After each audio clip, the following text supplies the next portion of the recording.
Lucyville, Virginia was established in Cumberland County in the late 1800s by the Reverend R.T. Coleman. Coleman was enslaved at birth and became an entrepreneur after the Civil War, founding Lucyville and naming it after his daughter. Today, we'll uncover the hidden history behind this incredible community.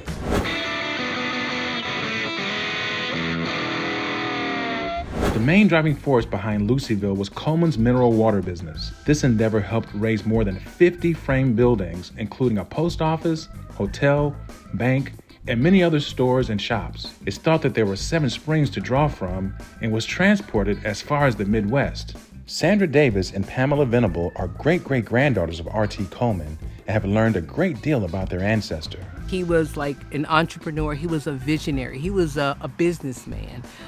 He had a spring water business. He had his own post office. A bank. A bank, yeah. He was a justice. Oh, he was a minister. Louis Longenecker, a history teacher at Cumberland Middle School, has worked with his classes to research the history of Lucyville. About 2 years ago, we got a grant from the National Educational Association Foundation to cover the cost of a Lucyville historic roadside marker. From there, I had students begin work on the Lucyville historic roadside marker. They were presented with primary sources, secondary sources. They had a variety of activities to determine the marker location, to determine what should be on the marker text.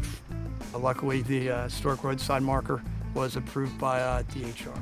Chloe Buckner and Audrey Dickstein were 2 of the students researching the history of Lucyville. These students have really brought this history to light. Why do you think it's so important, not just for you as a student to learn, but to give this information to the community? I think people, when they look at Cumberland, they think it's just such a small town, but there's so much more, and I feel like if they learn this history, I think that they'll appreciate Cumberland a lot more and be grateful to live here. What's cool about it is that Lucyville was right under us and right around the corner from us the entire time. Tell me what we learned about the founder of Lucyville, R.T. Coleman. R.T. Coleman was born enslaved, but he was freed by his enslaver in 1860. From there, he starts purchasing property, gets into a variety of entrepreneurial interests, opens the businesses associated with the Colemanville Mineral Springs, where there was a bank, there was a store, there was a hotel, there were cottages, there were black and white residents. That's something that's really unique with the Colemanville Mineral Springs, with Lucyville. This was a center of entrepreneurship, political leadership, religious leadership. There's a lot of uniqueness to the Lucyville story. R.T. Coleman openly challenged segregation, openly challenged the anti-miscegenation laws at the time, as all 3 of his wives throughout his lifetime were white. Based on the research, is there a guess of what Lucyville would have been like during that time?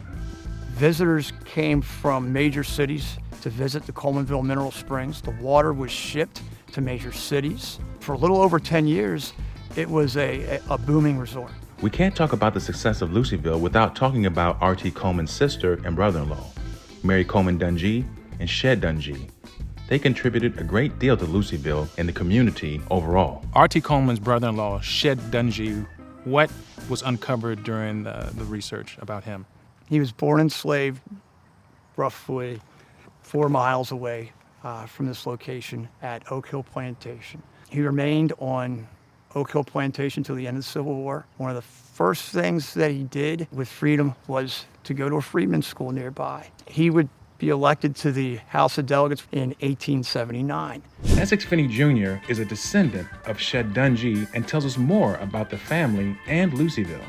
His thirst for education was so great that someone who started out with nothing sent both of his children to St. Paul's College in order to get education because there was no other place to have it. These people who had no education somehow understood just how important it was to get an education. They gained knowledge and then they stopped, turned back, and lifted up the next generation by teaching. And it continues on today. Obviously, Lucyville is not here anymore. What happened to Lucyville and the people who resided here? There's a few theories on that.